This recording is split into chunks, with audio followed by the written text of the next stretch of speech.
Hey out there, welcome to a Before Tacky podcast. For this episode, I would like to welcome back fashion designer extraordinaire Brett Johnson from Washington, D.C. How are you, Brett? All is well. Thank you for having me. Thank you for coming back. Okay, let's get started. Quick question here. The last time we Yes. spoke, it was all about streetwear menswear fashion. hmm Now it's gone to soft luxury. What do you think of the new trend?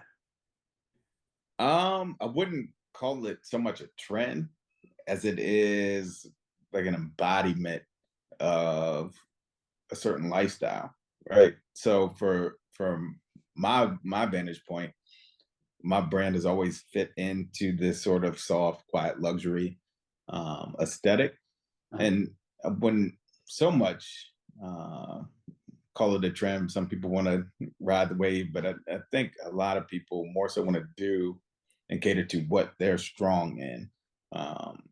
It really became a topic of conversation with the series Succession, Mhm. but I wouldn't classify it as such. It's really more so what your brand is speaking to, who your final consumer is, and certainly their lifestyle and what they um, adhere to in terms of their social codes, Mhm. their uh, what they wear or collect. So I think it more so speaks to that sort of lifestyle Right. more so than a trend. Okay, these days, what do you like about being a designer? For me, I get an immense amount of joy just creating. Like Right. I'm a creator, and for me, being able to transmit what's in my thoughts or my experiences, and being able to share that with the rest of the world, and Mhm. how I convey it, the materials through colors. I think fashion is a great medium for me to express myself as a creative, and also in terms of storytelling. Right. I think it's a great medium for storytelling, for creating an emotion and evoking an emotion inside of people. Right. That's what brings me probably the most joy is when people appreciate what I'm creating. Uh-huh. Uh, that brings me really the ultimate satisfaction in terms of the work that I do. So that's what really brings me joy as a designer. Okay, you just spoke about materials and fabrics. What is your favorite material and fabric, menswear? And the materials and fabrics do you use? So we use everything from Vicuña to 13.5 Yangier cashmere, Ooh, 13.5 micron Yangier cashmere, uh, beautiful French linens, linen and silk combinations, mulberry silk, baby cashmere, 14 and a half micron wools. ooh, it So feels nice just talking we about it. so we use, I mean, what I consider the best of the best in terms of, Right. of fabric in our segment. So for me, it always starts with this because that to me is what's, I mean, the first interaction that a customer has with your product is that touch, that feel, that connection. Um, so I think that is vitally important when creating a collection. It's that, and then the colors of the season Mhm. and whatever my inspiration is. Okay, now talking about inspiration, for example, what do you think a man should have in his wardrobe? What should be his signature piece? Signature piece. I mean, I certainly think a man always needs a blazer. Mhm. Blazer, nice pair of jeans, nice shirt, t-shirt, depending on your aesthetic. I think are pretty much wardrobe staples. The five pocket pant, Mhm. that's very versatile. You can dress it up, dress it down with your blazer, with your tee. Uh, I think those are really the foundation to any man's wardrobe, and also obviously a nice pair of loafers.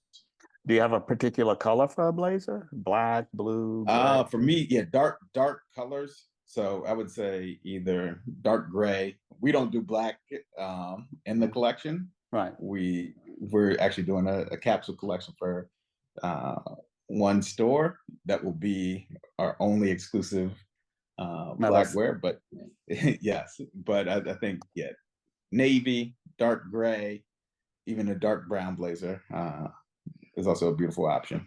Right, right. Okay, I got you. Now, let me ask you this then.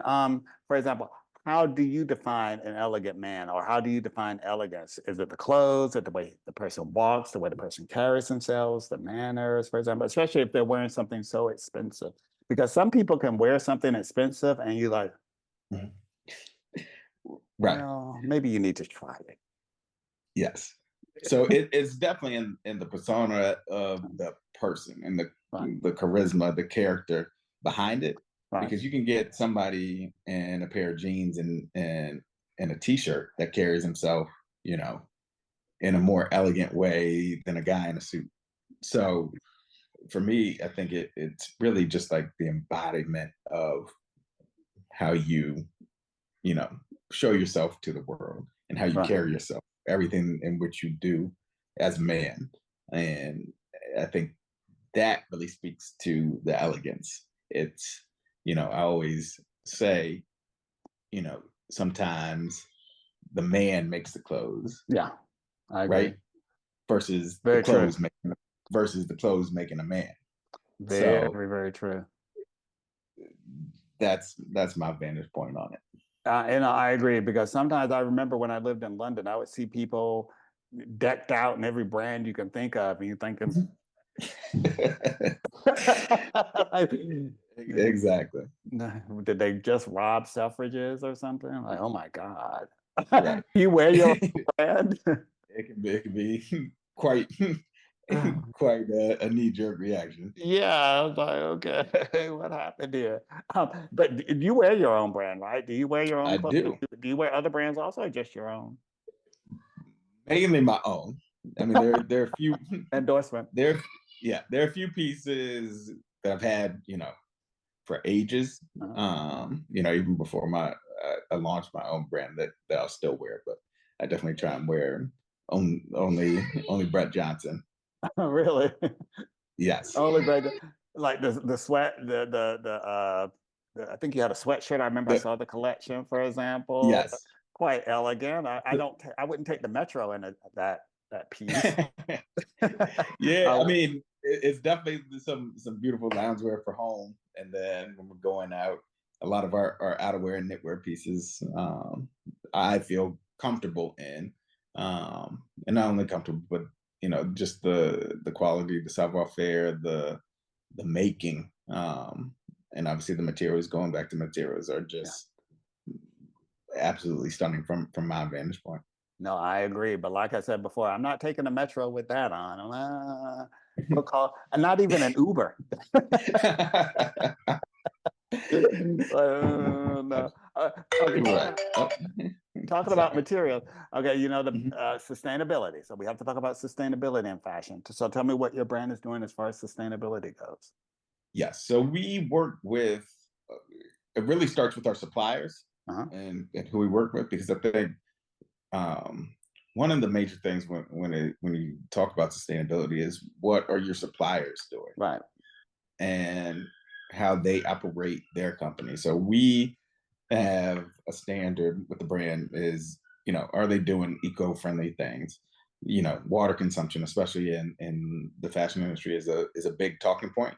Hmm. And you know upcycling, leftover wasted materials. Right. So first it's with our suppliers and water consumption, because I think that's the biggest talking point. A lot of people get it misconstrued, Hmm. because especially when you're talking about leather, for example, it's like, are you doing vegan leather right now, Hmm. right? And I always say no, and I think a lot of people are shocked by that response. And I say no because one of our primary tannery, um, they don't do it because it's actually worse environmentally to create vegan leather, right? It takes more water. Hmm. Um, more dye. So all these things attribute to, you know, worse or harsher environmental impacts on the world. And a lot of people don't understand that. You just think, oh, it's mushroom leather, it's some type of vegan leather. It must be better for the environment when it actually is, you know, has a harsher impact on the world. So, um, for me, I think water consumption is certainly the first thing that I looked, or suppliers that we currently work with. Hmm.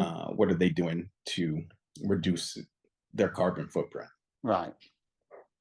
But all your stuff is made in Italy or France or somewhere. So, I mean, you guys have really stringent quality controls. Yes. So, and Yeah. I go to every supplier that we have. So I've been doing this ever since I started the brand. So I make sure all of our quality standards are there in terms of worker, you know, environment, and also again, what are you guys doing in terms of your green standards? Right. Is there, okay, I have another question for you. I didn't, Okay. because I, as a creative person, because as we know, fashion's going through a lot of turmoil right now.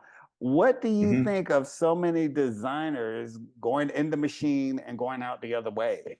They're really burning out. It's gotten to the point of almost ridiculous Yeah, I as a mean, creative person.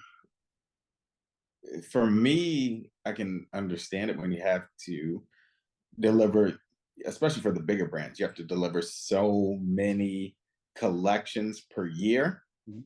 that it really becomes, you know, too much for a creative to continue to deliver on that sort of um, level and consistency. Because I mean, these big brands are looking for hit after hit after hit of a collection to, you know, keep the audience entertained, to keep the press entertained, um, and I think it's really exhausting I see a little head. for. I see a little kid. Yes, this is it's my daughter who's Hello. here. Uh, Hello. Hello. um, sorry. No worries. um, so I think for the bigger brands, it's more challenging. You know, you have resort, you have pre collections, pre resort, um, and when you start getting into all of that, it just becomes too much. And I Yeah. think there's also too much waste when you have so many drops of collection. We just do two per year. So for Oh, me, I feel like I'm able to create in a more relaxed environment when we're just delivering two collections per year versus some of these guys getting completely burn out on, you know, 6 to 8 collections per year. do you think luxury has lost its luster or do you think it's coming back, especially since your brand is luxury? I don't think luxury will ever lose its luster. Um, for me, if you keep your core principles in terms of output, production numbers, um, and paying attention and to your quality and never skimping on the quality. You know, Right. some people will tell you, okay, if you want to make, you know, X amount, you need to take this t-shirt, produce, you know, 100,000 pieces, sell it cheaply, and this will, you know, Yeah. help your brand, like, you know, survive, let's say. um I think that is the worst decision that a brand can ever make. uh, a lot of these bigger brands are also going a little bit more fast fashion, Yeah. Well, and that glorified Zara's is what I call them. right, and that's what makes the brand start to lose its luster, right? When you have, you know, control and you have your core values and principles and saying, I'm going to stick to, you know, what got me here, what I'm good at, Mhm. Never compromise on your quality, on your product, and say, this is what I'm doing, take it or leave it. Also, you can't be too concerned about, okay, if my price point isn't hitting this certain consumer, it's just not for that consumer. No, And definitely not. this is right. So this is what my principles, my values in the brand, that I conform to, right? Right. And that's just a decision that I've made. Mhm. So I think when you look at it in its totality, it's really about your control over, production output and your savoir faire, right? Right. Making sure you keep that integrity of the product. And that to me is luxury. Very good answer. Brett Johnson, thank you so much. Thank you. Oh, wait, one more thing. Yes. I forgot one more thing here. Your collection, spring No. collection. Where can they buy? I Mhm. know you're in Saks Fifth Avenue in the States. Correct. Saks Fifth Avenue in the States. We're in a plethora of stores all throughout Europe, Lovely. from Joe Moretti in Milan to Trapome and Zurich, Stade, Uh, and St. Moritz. You heard it So here. please check out our stockists online at brettjohnson.co. Thank you so much. Oh, and what's your key color this spring and for the fall? So key color for this spring is Yes. this kind, I call it sky powder. So it's this Okay. beautiful muted blue color that you'll see, like Right. almost what I'm wearing today. Okay. Okay. Sounds lovely. What is it made of? This is cotton and cashmere. Oh, cotton and cashmere. Oh, all right. So we're envious. Thank you so much. Thank you, Brack.